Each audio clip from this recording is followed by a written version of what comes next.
여러분 혹시 학교나 주변의 동네에서 괴롭힘 당해본 적 있어요? 아니면 누가 주변에 괴롭힘 당하는 걸 본 적은 있어요? 본 적 있어요? 당한 적 있어요, 괴롭힘? 막 누가 와서 때리고 괴롭히고 막 물건 뺏어가고 돈 뺏어가고 그런 적 있어요? 그러면 기분 어떨 것 같아요? 책에서 봤죠? 너무너무 무섭겠죠? 싫고 속상하겠죠? 예, 그런 적 있군요. 2학년 때 그런 적 있군요. 예, 참 너무 힘들었을 것 같아요. 그럴 때 우리는 어떻게 해야 될까요? 그런 괴롭힘 당할 때 또는 괴롭힘 당하는 거 볼 때 어떻게 합니까?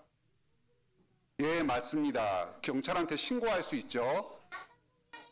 예, 학교폭력 신고할 수 있죠. 요즘은 핸드폰 다 대부분 가지고 있으니까 112 신고하면 됩니다. 기도도 해야 되죠. 하나님 구해주세요. 또 이 상황을 잘 안전하게 해결할 수 있게 도와주세요. 그와 동시에 주변에 있는 어른들, 아빠, 엄마나 할아버지, 할머니한테 이야기해서 도와달라고 하세요. 혹시 어른한테 얘기해도 잘 해결이 안 되면은 여기 우리 주일에 만나는 교회 학교 선생님, 우리 유년부 선생님한테 이야기하세요. 또 저한테도 이야기해도 돼요. 여기 우리 주보의 1쪽에 제일 아래쪽에 보면은 제 전화번호 나와 있거든요. 여기 핸드폰 번호 있는 거 몰랐죠? 여기 저장해 놨다가 필요한 일, 도움 받을 일 있을 때 전화하세요. 그러면 도와줄게요. 만약에 여러분이 무서운 사람들한테 막 공격당하고 괴롭힘 당할 때에 저 멀리서 아빠나 할아버지가 막 오면서 이놈 너 거기 뭐 하는 거야? 왜 내 아들 내 손자 괴롭혀? 하면서 크게 소리 지르면서 다가와서 그 나쁜 사람들 다 물리치고 여러분을 구해주면은 기분이 어떨 것 같아요? 네, 어떨 것 같아요, 기분이? 예, 너무 좋고 참 그리고 무서웠다가 갑자기 안심이 되면서 어쩌면 눈물이 찔끔 날지도 몰라요. 다행이다, 살았다. 너무너무 무서웠는데 너무 고맙다, 그런 생각이 들지도 몰라요.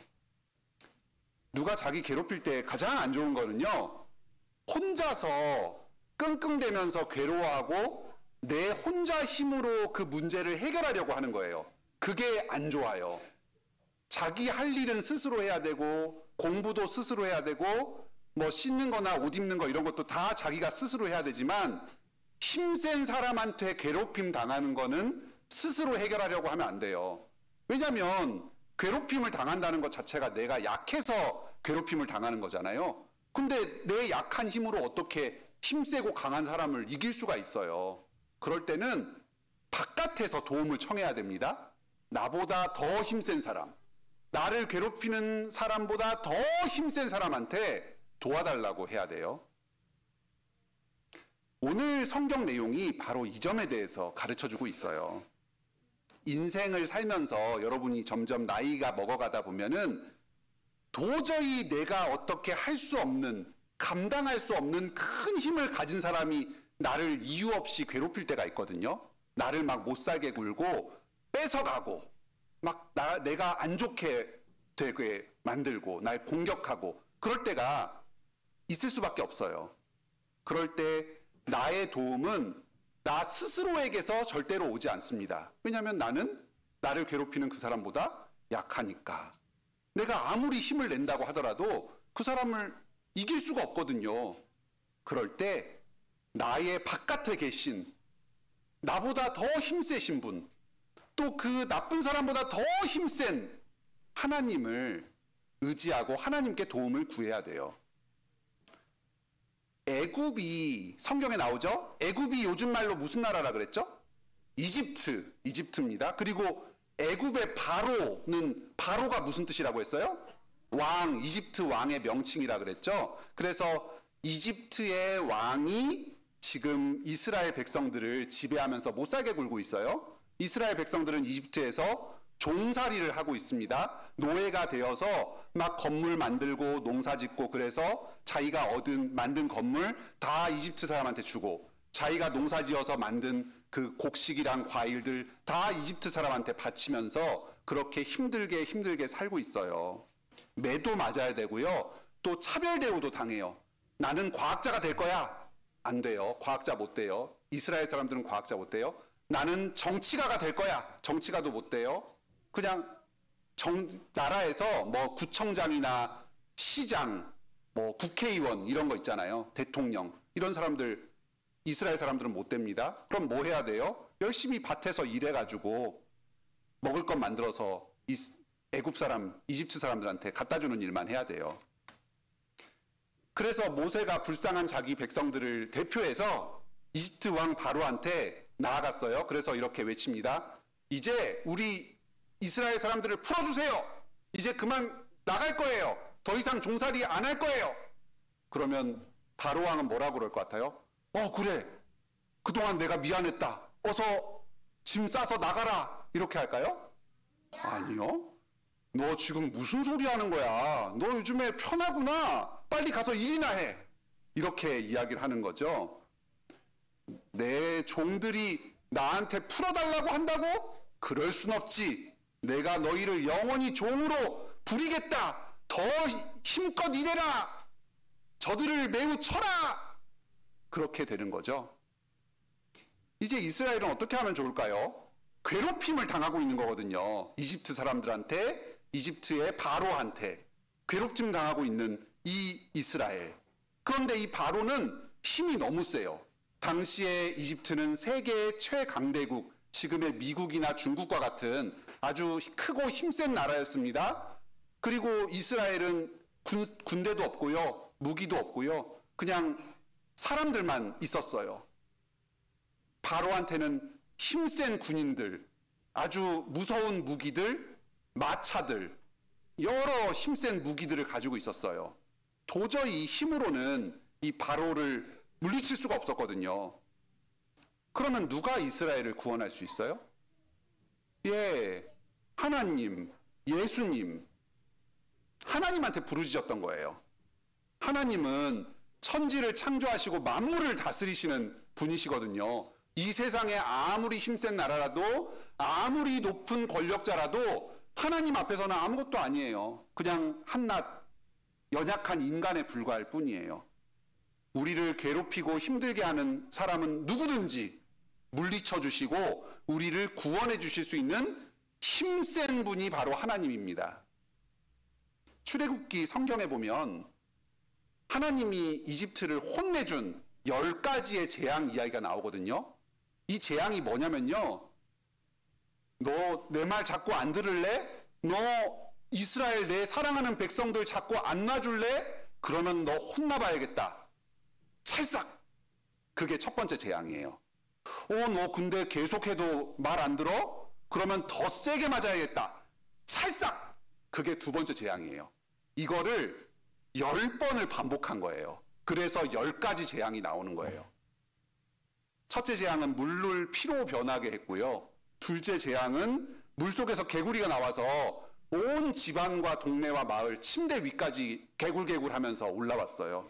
세 번째 재앙은 이라고 하는 아주 작은 사람 무는 따끔따끔한 벌레가 있는데 그게 막 드글드글 기어다니면서 사람 피부, 동물 피부를 막 깨물었고요. 네 번째 재앙은 파리 알죠? 웽 여름에 날아다니는 파리. 그 파리가 온 집안을 뒤덮으면서 막 사람 먹는 음식에 막 달라붙었어요. 너무 더럽고 징그럽겠죠.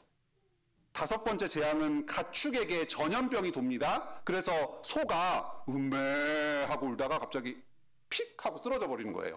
전염병, 병이 걸려가지고.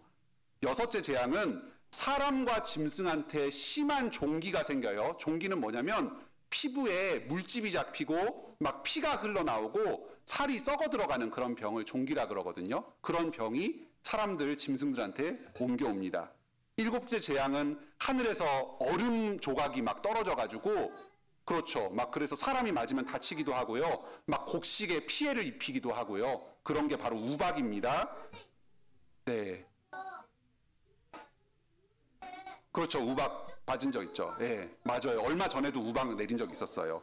여덟 번째 재앙은 계속해서 말을 안 들으니까 너 더 세게 한번 맞아야 되겠다 이러면서 8번째 때린 거예요. 그건 뭐냐면은 메뚜기가 와가지고 동네 마을에 있는 모든 먹을 거를 다 긁어먹은 거예요. 오늘날로 치면 여러분이 학교 갔다 와서 먹으려고 집에 아껴두었던 초코송이 막 이런 거를 메뚜기가 와서 다 먹어버린 거예요. 그래서 집에 왔더니 먹을 게 아무것도 없어요.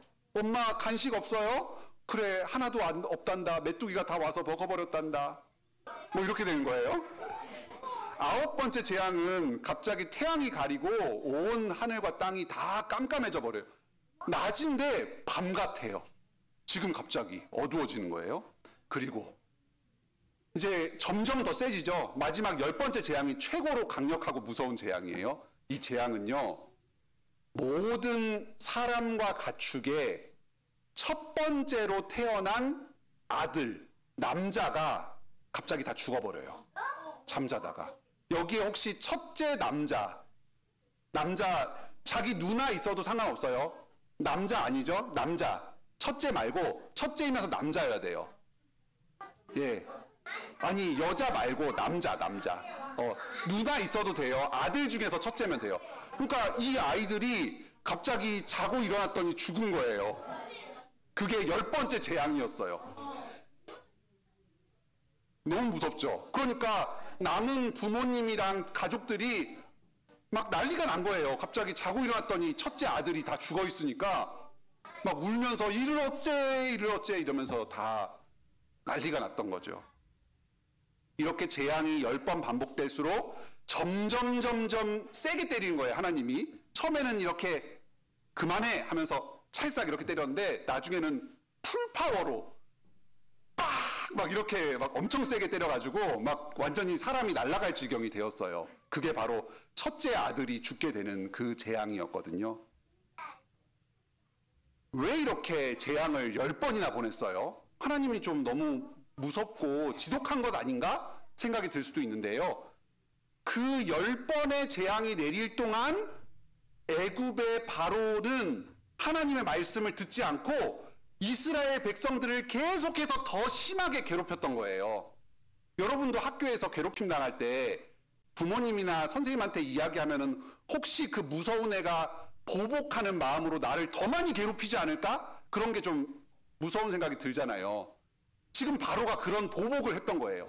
하나님이 재앙을 내릴 때마다 이스라엘 백성들을 더 세게, 더 무섭게 괴롭혔던 거예요. 그러니까 하나님도 참지 않으시고 더 무서운 재앙으로 10번이나 반복해서 이집트를 혼내줬습니다.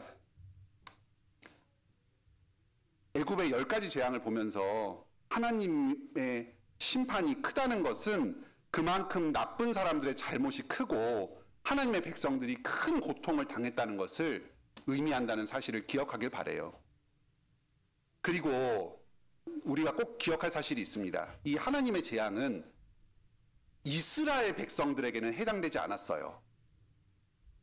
첫째 아들이 죽는 이 재앙을 이스라엘 백성들은 피할 수가 있었습니다. 하나님께서 사랑하시는 백성들은 보호해 주시고 안전하게 지켜주셨어요. 왜냐하면요, 이 재앙은 하나님이 이스라엘을 구원해 주시기 위해서, 구출해 주시기 위해서 악당들을 물리치는 재앙들이었기 때문입니다. 오늘 아까 읽었던 그 성경 본문 좀 띄워주시겠어요? 거기서 그 10번째 재앙, 첫째 아들이 죽는 재앙에서 어떻게 이스라엘 백성들이 살아났는지가 나오거든요. 어린 양을 죽여서 그 어린 양의 피를 문설주에 바릅니다. 문설주는 뭐냐면은 여러분 문 들어갈 때 그 문 틀 있죠? 문 여는 그 틀을 문설주라고 그래요. 그래서 이렇게 문 틀에다가 바르는 거예요. 위아래 양옆으로 사각형으로 바르는 거예요. 그러면은 하나님께서 사자를 보내요. 모든 집마다 가면서 그 첫째 아들 다 죽여라. 하나님의 사자가 이렇게 오는 거죠. 죽음의 사자다 하고 왔는데 여기 피가 있네. 다음 집 이렇게. 이게 바로 유월절이에요. 피를 보고 다음 집으로 넘어가. 여긴 피가 있네. 다음 집으로 가자. 이게 바로 유월절입니다. 오늘날에는 더 이상 구원을 얻기 위해서 양을 죽여서 피를 문에 바를 필요는 없거든요.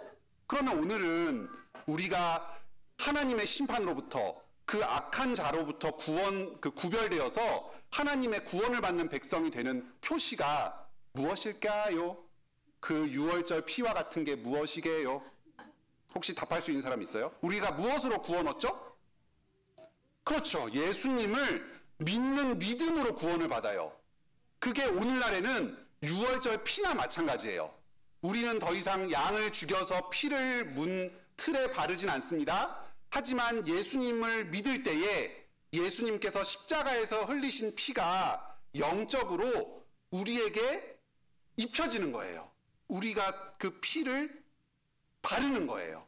그러면 나중에 하나님의 사자가 또 와서 이 하나님 안 믿고 하나님의 백성들을 괴롭힌 사람들 다 없애버려야겠다 하고 왔는데 예수님 믿는 사람을 보면 얘는 예수님 믿네? 예수님 피가 얘에게 발라져 있네? 이러고 다음 사람 넘어가는 거예요. 너무 감사하죠? 우리는 하나님의 심판으로부터 자유롭습니다. 성경에 보면요, 세상 끝날이 되면 하나님의 무서운 심판이 이 땅에 임한다고 예언하고 있어요. 이 출애굽기에 나오는 이 10가지 재앙보다 더 크고 더 무서운 심판이 우리 세상에 임할 거예요. 그때는 많은 사람들이 공포에 떨고 정말로 다치고 또 죽게 될지도 몰라요. 이런 얘기 들으면 좀 무서운 생각 듭니까? 네. 좀 무섭기도 한데 안 무서워해도 돼요. 왜냐하면 그 심판은 우리에게는 해당되지 않을 거거든요. 하나님의 백성들, 바로 우리들을 괴롭혔던 그 나쁜 사람들을 물리치기 위한 구원의 작전이에요. 그리고 우리 하나님의 백성들은 그 심판으로부터 자유로워요. 왜냐하면 우리는 예수님을 믿는 믿음을 가지고 있으니까. 하나님의 심판의 사자가 왔다가도 얘는 예수님 믿는 사람이네 이러면서 다음 사람으로 넘어갈 거예요. 하나님의 심판은 악인에게는 멸망이고 우리에게는 구원입니다. 우리 다 같이 따라해 봅시다. 하나님의 심판은 악인에게는 멸망이요 우리에게는 구원이다. 하나님의 심판은 성경에서 나오는 내용들은요, 우리 하나님의 백성들이 얼마나 하나님의 보호 아래 강력하고 안전하게 있는지를 보여주는 거예요. 이 세상에 아무리 강한 사람, 아무리 힘센 사람이라고 하더라도 우리 하나님의 백성들을 망가뜨릴 수는 없어요. 왜냐하면 하나님께서 더 큰 힘으로 우리를 구원해 주시고 그 악당들을 물리쳐 주실 것이기 때문이에요. 예수님을 믿는 믿음으로 심판 가운데 임하는 하나님의 구원의 은혜를 모두 누리는 우리 유년부 학생들 그리고 선생님들이 다 되시길 바랍니다. 함께 기도합시다. 하늘에 계신 우리 아버지, 오늘 출애굽기 말씀을 통해서 이 세상의 여러 악과 또 죄로 말미암아서 고통받는 우리들을 하나님께서 보호하여 주시고 구원하여 주신다는 사실을 다시금 깨닫게 해주시니 감사드립니다. 우리가 예수 그리스도를 더욱 굳게 믿게 해주세요. 이 땅에 임하는 하나님의 심판을 피하게 하여 주세요. 그리고 우리를 부당하게 공격하는 악한 세력들, 죄와 사망의 권세들로부터 우리를 구원하여 주시고 해방하여 주세요. 예수님의 이름으로 기도드립니다. 아멘.